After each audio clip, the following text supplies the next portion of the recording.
Hello friends, ഞാൻ കുറേ നാളായിട്ട് ഇങ്ങനെ ആലോചിക്കുക, ഒരു കോണ്ടന്റ് ക്രിയേഷൻ ചെയ്യണമെന്നൊക്കെ എനിക്കുണ്ട്. പക്ഷെ എനിക്ക് സംസാരിക്കാൻ അറിയാൻ പാടില്ല.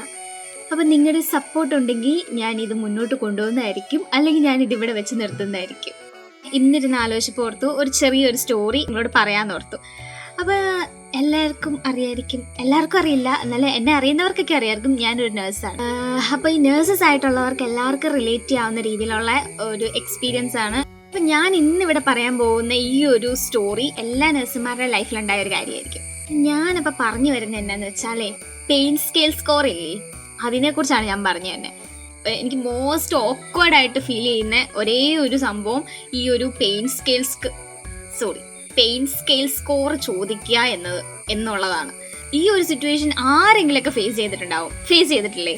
നിങ്ങൾ ആരെങ്കിലൊക്കെ ഫേസ് ചെയ്തിട്ടുണ്ടാവും. അപ്പം അങ്ങനെ ഇരിക്കും, എൻ്റെ ഫസ്റ്റ് പോസ്റ്റ് ഓഫ് വാർഡിലെ ഡ്യൂട്ടി വന്നു. ഡ്യൂട്ടിയിൽ എൻ്റെ ഫസ്റ്റ് അസൈൻമെൻറ്റ് എന്താണെന്ന് വെച്ചാൽ, ഒരു സർജറി പേഷ്യൻറ്റ്, ആ പേഷ്യൻറ്റ് വേദന കൊണ്ട് പൊളഞ്ഞു കിടക്കുന്ന ഒരു പേഷ്യൻറ്റ്. എൻ്റെ സൂപ്പർവൈസർ എന്നോട് വന്നിട്ട് പറയാ, ആ പേഷ്യൻറ്റിനോട് ചെന്നിട്ട് പെയിൻ സ്കെയിൽ സ്കോർ ചോദിക്കുക. 1 തൊട്ട് 10 വരെയാണ് പെയിൻ സ്കെയിൽ സ്കോർ. അപ്പോൾ ഈ വേദനയായിട്ട് കിടക്കുന്ന പേഷ്യൻറ്റിൻ്റെ അടുത്ത് ഞാൻ ചെന്ന് ചോദിക്കണം, മാഡം നിങ്ങൾക്ക് 1 മുതൽ 10 വരെയുള്ളതിൽ ഏതാണ് നിങ്ങളുടെ സ്കോർ എന്ന് ഞാൻ ചോദിക്കണം. ആ പേഷ്യൻ്റ് എൻ്റെ തള്ളയ്ക്കും തന്തയ്ക്കും വിളിച്ചില്ലെങ്കിൽ അതിശയം. ഒന്നാമത് എനിക്ക് ഒട്ടും ഇഷ്ടമില്ലാത്ത കാര്യം ഈ പെയിൻ സ്കെയിൽ ചോദിക്കുന്നതാണ്. അപ്പോൾ ആദ്യത്തെ എൻ്റെ ഡ്യൂട്ടി എന്ന് പറയുന്നത് ഈ പെയിൻ സ്കെയിൽ സ്കോർ എക്സ്പ്ലെയിൻ ചെയ്തിട്ട് അവരോട് ചോദിക്കാം. അങ്ങനെ ഞാൻ രണ്ടും കൽപ്പിച്ച് ചെന്നു. എൻ്റെ ഫസ്റ്റ് ഡ്യൂട്ടി ആണെന്ന് ഓർക്കണം നിങ്ങൾ. ഫസ്റ്റ് ഡേ എൻ്റെ വാർഡിൽ കാല് വെച്ച് ഒരു ഡേ നിങ്ങൾ ഓർക്കണം. ഞാൻ ചെന്ന് രണ്ടും കൽപ്പിച്ച് ആ പേഷ്യനോട് നല്ല മലയാളത്തിൽ പെയിൻ സ്കെയിൽ സ്കോർ എക്സ്പ്ലെയിൻ ചെയ്ത്.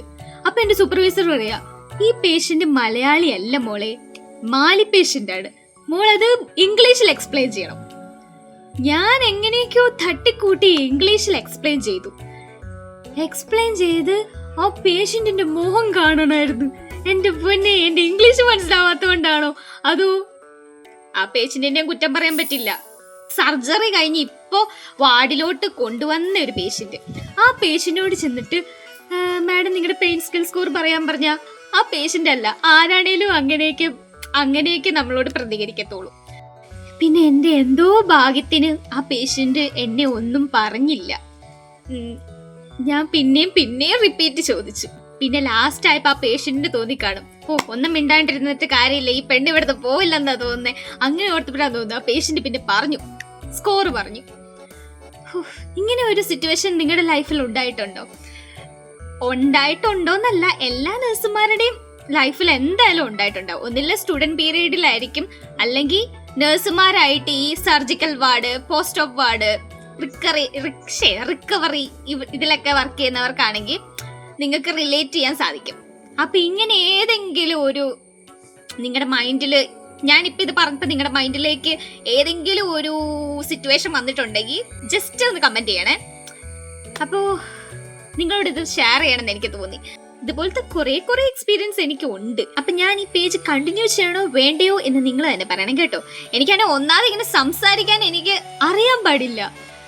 ഞാൻ ഫസ്റ്റ് ടൈം ആണ് ഇങ്ങനെ ഇതുപോലെ സംസാരിക്കുന്നത്. അപ്പൊ ഞാൻ ഈ വീഡിയോ എൻ്റെ പ്രിയപ്പെട്ട നഴ്സുമാർക്ക് സമർപ്പിക്കുന്നു. അപ്പൊ ഇന്നത്തെ വീഡിയോ ഇത്രേ ഉള്ളൂ. അപ്പൊ അടുത്ത വീഡിയോ ആയിട്ട് നമുക്ക് വീണ്ടും കാണാം. ബൈ.